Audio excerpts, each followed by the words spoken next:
Hi everyone, my name is Zora and today we will be reading Who Was Rosa Parks.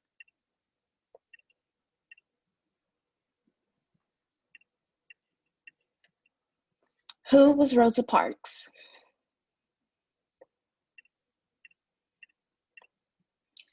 Every morning, Rosa Parks walked to school. Every afternoon, she walked back home. Again, there was no school bus to her school. She didn't mind the walk, she was used to it. Often she saw a big yellow school bus roll past her, but the bus never stopped for her. All the children inside were white. It was taking them to a school that was for white students only, and Rosa was black. Rosa grew up in Pine Level, Alabama. At that time in the South, Black people and white people led separate lives. All of Rosa's family and friends were Black. She hardly knew any white people. How could she? Black people weren't allowed in the same restaurants or hotels. They couldn't swim in public pools with white people or drink from the same water fountains.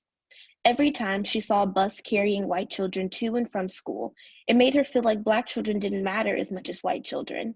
Sometimes the white children threw trash out the windows, trying to hit the Black children.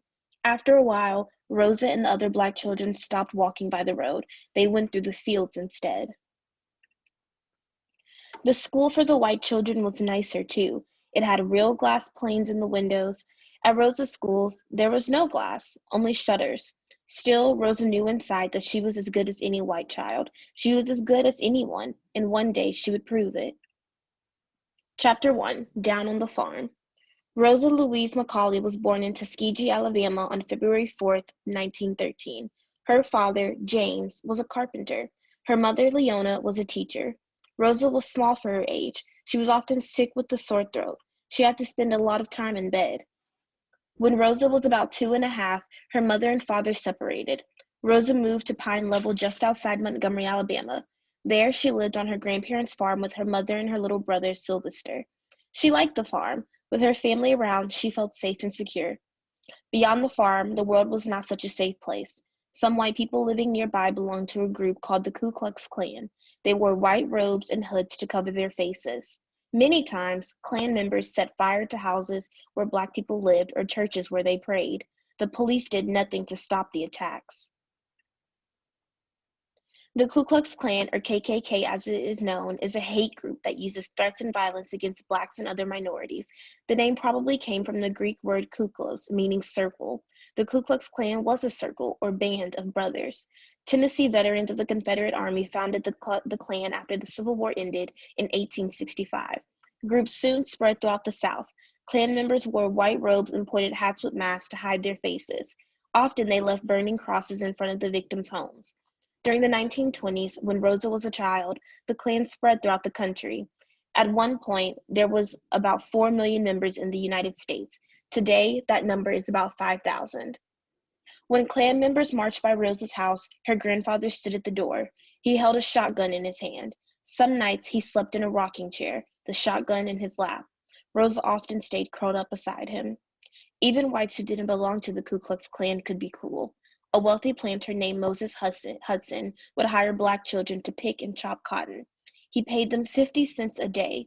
The children usually didn't wear shoes, and the hot ground burned their bare feet so badly that they would pick the cotton on their knees. If any blood got on the white cotton, they would be whipped. Jim Crow laws. In the southern United States from 1876 to 1965, Jim Crow laws kept segregation, the separation of Blacks and whites, in public facilities. Blacks could not buy houses in white neighborhoods or eat at the same restaurants as white people. They even had to bring their clothes to all Black laundromats. Their term, Jim Crow, probably comes from minstrel shows off the late 1800s. White men would wear blackface makeup and make fun of African Americans. Jim Crow was the name of a character in minstrel show skits. Even so, Rosa did not mistrust all white people. There was an old white woman in Pine Level who used to take her bass fishing. This woman was kind and polite to Rosa and her grandparents. She treated them as equals. There was a white soldier who always patted her on the head whenever he came through town. Even a small gesture like this was unusual. As she grew older, Rosa began to pity the whites who called her names or threw rocks at her. She wanted to forgive, not hate, people who insulted her. Much of the time, Rosa was happy in Pine Level. She loved school. She couldn't wait for each day to begin. She enjoyed Mother Goose nursery rhymes, playing hide and seek with her friends, and looking after her younger brother. She liked to explore the woods, creeks, and ponds near the farm, but she was always careful to avoid the poisonous snakes. For extra pocket money, she sold eggs to the neighbors. Sometimes she wandered into the local cemetery. Some of the tombstones dated back to the Civil War. At the end of the Civil War in 1865, slavery ended. From then on, it was against the law for a person to own another person. Some of Rosa's grandparents had been slaves. Now, even though they were poor and often mistreated, Rosa's family was free. Brown versus Board of Education. As a Black child living in the South, Rosa Parks could not attend school with white children. Then, in 1954, a group of Black parents in Topeka, Kansas, went to court to end school segregation. Their case is one of the most famous ever to come before the Supreme Court. The Black parents were upset because the all-Black school was over a mile away from their neighborhood. It was a long trip for young children. The all-white elementary school was very close by. It was unfair that their children could not go there. Up to this point, the law said public schools could stay segregated as long as the Black schools were as good as the white schools. But now, the judges in the Supreme Court had changed the law. From here on in, separate schools for Black children and white children were illegal. Public schools had to be integrated. Black children could not go to any public school they wished. Black children could go to any public school they wish now. Chapter 2, City Lights.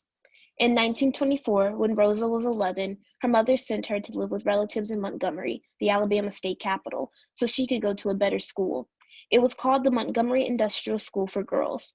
The school had been started by white Northerners to help poor Black girls. There were 250 to 300 students. All the teachers were white women from the North. The head of the school, Alice White, was both strict and loving. She expected a lot from her girls. Rosa adored her. From Miss White, Rosa learned to respect herself. She would not set low goals for herself just because she was Black. Alice White. Rosa was excited to be in Montgomery. To her, it seemed like a big modern city. Early cars, Model Ts crowded the streets. There were fine shops filled with fancy dresses, hats, and gloves. A football stadium seated 12,000 people. Trains on the Louisville and Nashville Railroad lines came charging into Union Station, and riverboats brought their cargo of pine and cotton to the wharf. But in some ways, Montgomery was just like Pine Level. One day, Rosa was walking through a white neighborhood. A white boy on roller skates sped by and slammed into her. He was trying to shove her off the sidewalk. She turned and pushed him back. The boy's mother was standing nearby. She told Rosa that she could be put in jail for what she had just done. Forever. In Rosa Parks' My Story, Rosa later wrote, "So I told her that he had pushed me and that I didn't want to be pushed, seeing that I wasn't bothering him at all. She wanted to stand up for herself, and she did." Rosa spent 4 years at Miss White's school. Many whites in Montgomery resented Miss White and the other teachers. What business did they have teaching Black children? Why didn't they just stay up north where they were from? Twice the school was set on fire. In 1928, it was forced to close. Miss White went back home to Massachusetts. However, she stayed in touch with Rosa, who considered her a loving teacher and dear friend. After that, Rosa attended another all-Black school. She was hoping to become a teacher, like her mother. Then her grandmother got sick.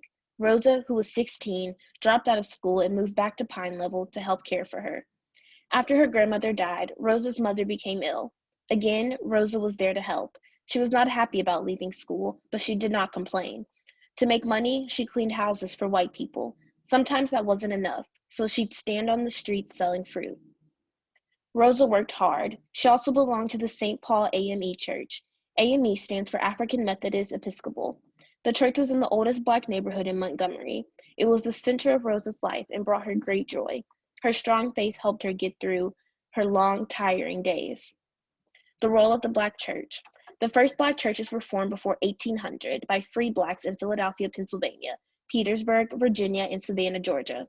The churches began because Blacks were not welcome at many white churches. In their own churches, Blacks developed a brand of Christianity that drew on African spiritual customs. The churches became centers of their communities. The churches founded schools and helped the poor and those in prison. In the 1960s, the churches were a very important part of the civil rights movement. Their ministers became civil rights leaders. Martin Luther King Jr. was a minister. So was Jesse Jackson. The church taught her not to complain or rebel. Instead, she was to place her faith in God. God would take care of her. God would provide. But then she met a bright young man named Raymond Parks.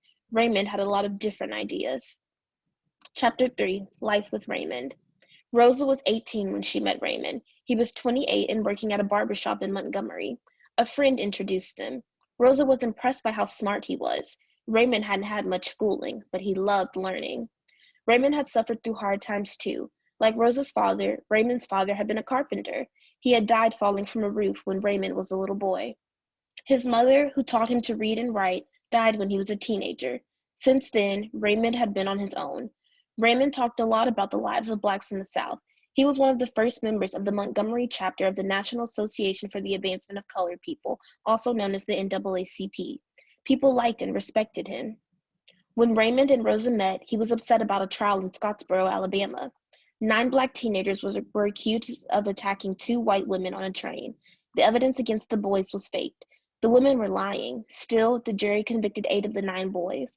They were all sentenced to death, except for the youngest. He was only 12. Later, most of the sentences were lifted. However, the 8 boys served at least 6 years in prison for a crime they hadn't committed. Raymond Parks could not stop thinking about that. Raymond Parks could not stop thinking and talking about this case. In fact, he could have been killed for his efforts to bring attention to the Scottsboro boys. Rosa was moved by Raymond's courage, and she was proud of him. On their first date, Raymond took Rosa for a ride in his shiny red sports car. On their second date, he proposed. 2 years later, in December of 1932, they were married in Pine Level. The couple moved to Montgomery, not far from Alabama State University. The National Association for the Advancement of Colored People. Founded February 12, 1909, the NAACP is America's oldest, largest, and most famous civil rights group.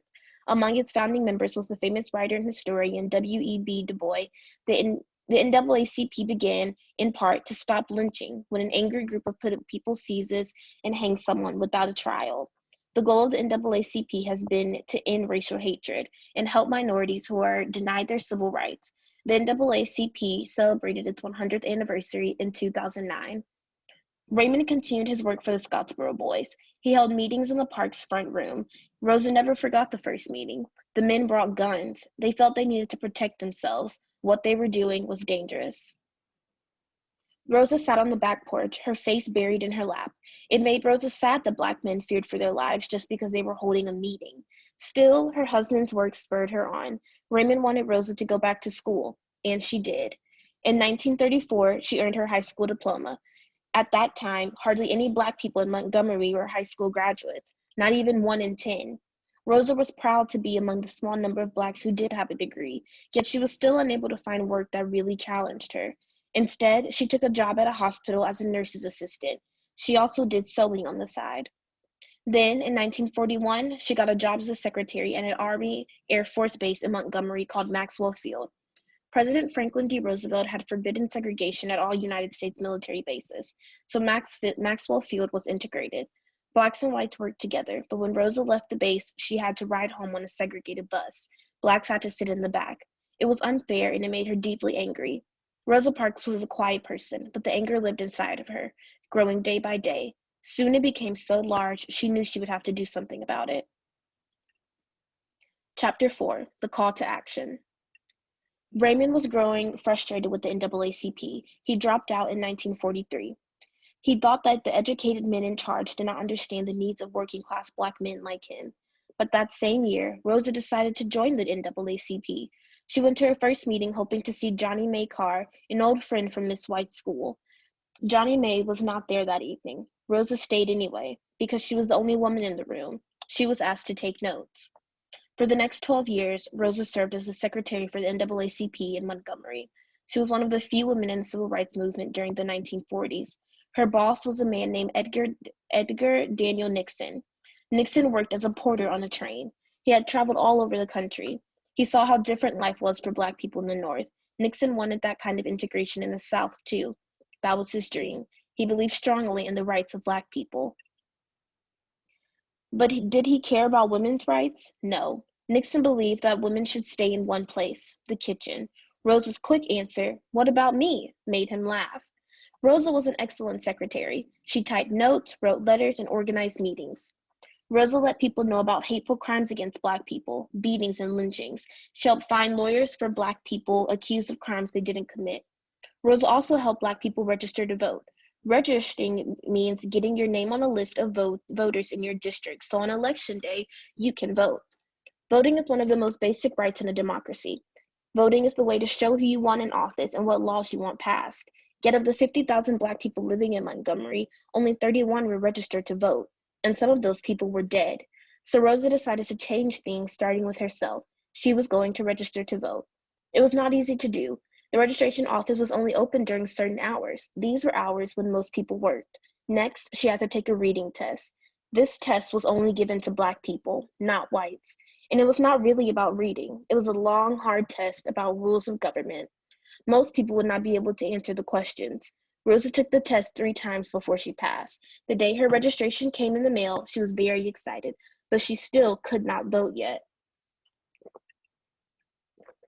She had to pay a poll tax.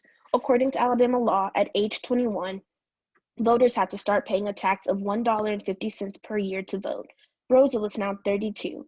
That meant she owed 11 years of poll taxes, or $16.50. That doesn't sound like a lot of money, but in 1945, a movie ticket might cost 10 cents and an ice cream cone 5. $16.50 was a lot of money. Still, Rosa paid it. When election day came, she cast her vote for Alabama's governor. Rosa was thrilled, but she was angry too. Getting the right to vote had been long, hard, and expensive. Many Black people would not be able to get past all the hurdles. She knew that voting was a way Black people could improve their lives. With the vote, she declared, we would have a voice. In order for that voice to be heard, it needed to become louder. It was not enough that Rosa could vote. Other Blacks living in the South needed to vote. Rosa Parks was determined to help them become registered voters. Chapter 5, Back of the Bus. World War II ended in 1945. American soldiers returned home. Rosa's brother Sylvester was among them. He had been in an Army medical unit. He carried wounded soldiers on stretchers off battlefields. Sylvester had been in Europe and the South Pacific. In Europe, Black soldiers were seen as heroes, just like white soldiers. But once back in the United States, Black soldiers faced the same prejudices as before the war. Sylvester McCauley. Sylvester returned to Alabama, but found it too hard now to take the insults and threats of white racists. He and his family moved north to Detroit, Michigan. He begged Rosa and Raymond to join him there. Rosa visited Detroit. Yes, it was amazing to see Blacks sitting next to whites on public buses, but in many other ways, Detroit was not much different from Montgomery. In 1943, race riots in Detroit had killed 34 people and wounded hundreds more, Black and white. Rosa and Raymond decided against moving north.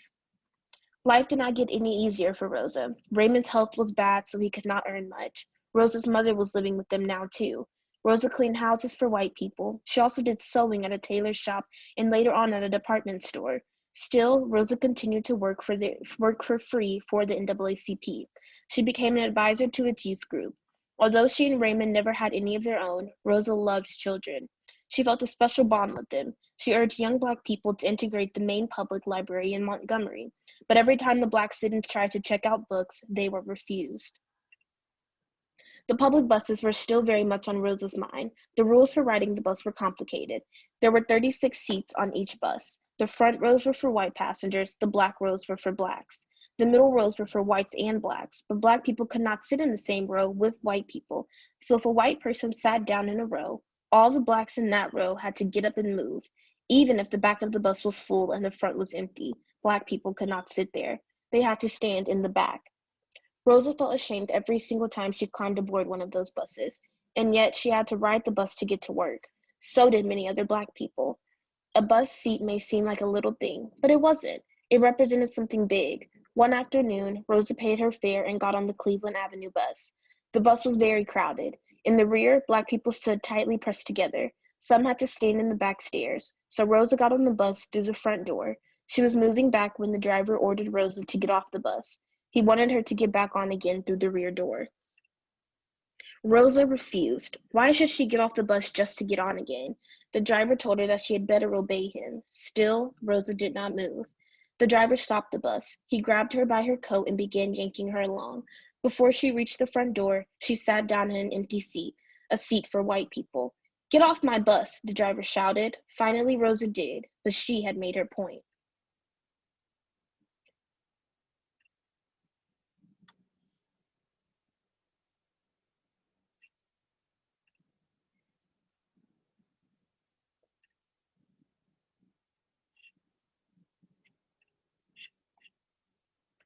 A visit to Highlander. In 1954, Rosa made an important new friend, Virginia Durr. Virginia was a white woman born and raised in Birmingham, Alabama. Growing up, she had been taught that white people were better than black people. However, she went to college in Massachusetts. At Wellesley College, Virginia's ideas began to change. She took classes with black students. She had meals at the same table as black students. Later, she married a lawyer named Clifford Durr, who believed in equality for black people. They eventually settled in Montgomery, where Clifford opened a law practice. Most of his clients were black. Virginia worked with the Black Women's Group. She was also a part of a prayer group. It was in this prayer group that Virginia and Rosa became friends. The new friends had much to say to each other. Virginia and Rosa talked endlessly about how to end racism. Virginia described Rosa as quiet but brave. She noticed that people had great respect for Rosa, and that when Rosa felt at ease among people, she had a good sense of humor. As close as the two women became, Rosa would never call Virginia by her first name. For 20 years, they addressed each other as Mrs. Parks and Mrs. Durr. Virginia helped Rosa attend a 10-day training workshop at a school called Highlander in Montego, Tennessee. It taught people to fight for workers' rights and equal rights for blacks. The students came from north, south, east, and west. They were black and white, young and old. Many famous people, including the Reverend Martin Luther King Jr., attended the school. Rosa was excited about going to Tennessee for the workshop. In July of 1955, she took a leave of absence from her tailoring job. One of Virginia Durr's daughters loaned her a suitcase, and off she went. The workshop was an eye-opener for Rosa. She was 42 years old. For the first time in her life, she was living among people for whom color didn't seem to matter. People forgot what color a person was. White people treated blacks with dignity and respect. Chores were divided up fairly. Rosa was not asked to wait on white people. She worked as an equal beside them. Rosa attended classes on voting rights and desegregation. She was nervous at first, but everybody was so warm and friendly, she soon relaxed. She shared what it was like to be black and poor in the South. She even joined in the sing-alongs. One of the most famous civil rights songs was "We Shall Overcome," first became popular at this school. When the workshop in Tennessee ended, everyone was given an assignment. They had to figure out what might make things change in their own small towns. Rosa didn't see how anything was going to ever change in Montgomery, Alabama. However, her time in Tennessee had changed Rosa. She went home feeling uplifted and stronger. She wanted to keep working for equality.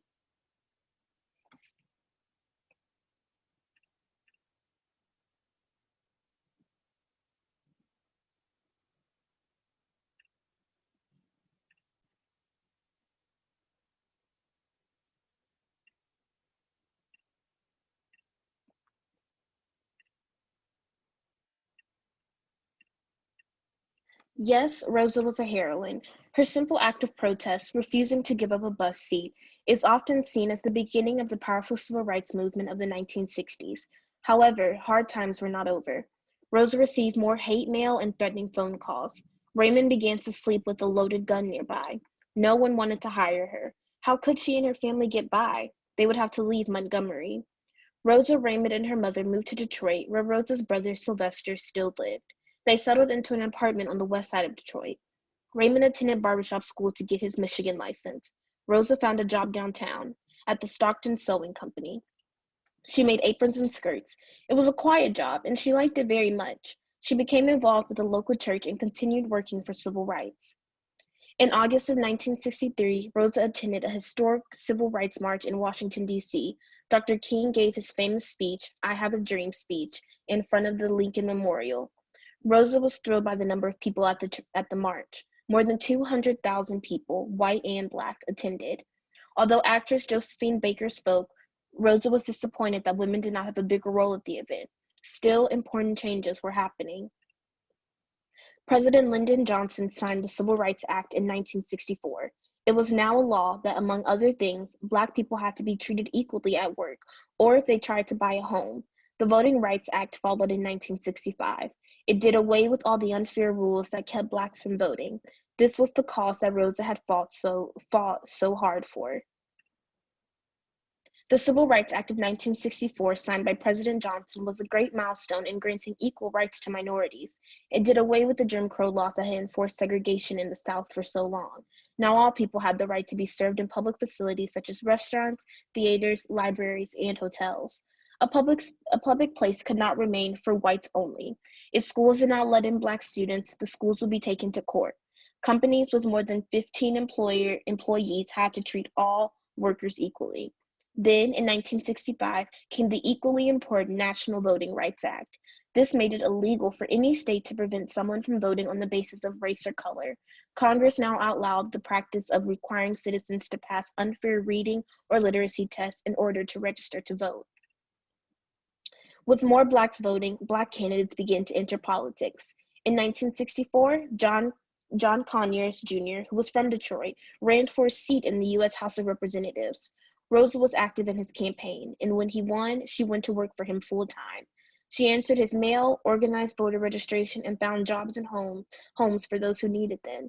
She did a lot of the same kind of work she did for the NAACP, but now she was paid for her efforts. By the mid-1960s, Dr. Martin Luther King Jr. was the most famous civil rights leader in the United States. Rosa greatly admired King, but she had trouble agreeing all the time with his message of nonviolence. King did not believe in ever fighting back. When a white man punched King in the face during a speech, King did not hit him. He wanted to offer love in place of hate. "I couldn't reach that point in my mind," Rosa once said. She was impressed by the words of another famous Black leader, Malcolm X. Malcolm X encouraged Blacks to be strong and stand up for themselves. Sometimes that meant fighting for themselves. The civil rights movement grew stronger throughout the 1960s, but with growth and strength came sorrow and pain. Black churches were bombed. In 1965, Malcolm X was killed. In 1968, Martin Luther King Jr. was shot and killed. Rosa grieved for them all. In 1975, Rosa returned to Montgomery for the 20th anniversary of the bus boycott. Things had changed. Alabama had 15 Black lawmakers in the state government. Since 1968, a Black woman from Brooklyn, New York, had been a member of the U.S. Congress. Her name was Shirley Chisholm. Many cities had Black mayors. Black studies were offered at many colleges. The works of Black artists and writers gained new support and interest. This progress made Rosa proud and happy. Shirley Chisholm. Her private life was not so happy. Raymond died of cancer in 1977. 3 months later, Rosa's brother died of the same disease. Her mother was old and frail and had to move to a nursing home. Rosa was alone now. She still had her job with John Conyers Jr. and her church, and in 1987, she co-founded the Rosa and Raymond Parks Institute for Self-Development in Detroit. It offered programs to help young people continue their education. Rosa had always felt a special bond with the young. As she got older, Rosa Parks' achievements were more widely recognized. In 1979, she was given the Spingarn Medal by the NAACP. In 1996, President Bill Clinton awarded her the Presidential Medal of Freedom. She received the Congressional Gold Medal in 1999. The same year, Time magazine called her one of the 20 most important people of the 20th century. She received awards, medals, and honorary degrees from all over the world. In 2000, the Rosa Parks Library and Museum opened in Montgomery. Rosa had retired in 1988 at the age of 75. Now she had more time. With the help of a writer named Jim Haskins, she wrote a book about her life. It was called Rosa Parks, My Story, and was published in 1992. She also wrote Dear Mrs. Parks, a dialogue with today's youth, a collection of letters to her from children and her answers to them. Another book she wrote, Quiet Strength, came out in 1994. On October 24th of 2005, Rosa died at the age of 92. Before her funeral, her coffin was brought to the Capitol building in Washington, D.C., so people could come and pay their respects to Rosa Parks. It was the first time a woman had been honored in that way. More than 4,000 people attended her funeral. She was buried in a cemetery in her adopted city of Detroit. The woman who had refused to give up her seat helped change the world with her quiet courage. Some people thought Rosa did not get up because she was tired or because she was old. Rosa said no, those were not the reasons. "I was tired physically," she said, "or no more tired than I usually was at the end of a working day. I was not old, although some people have an image of me as being old then. I was only 42. No, the only tired I was tired of giving in."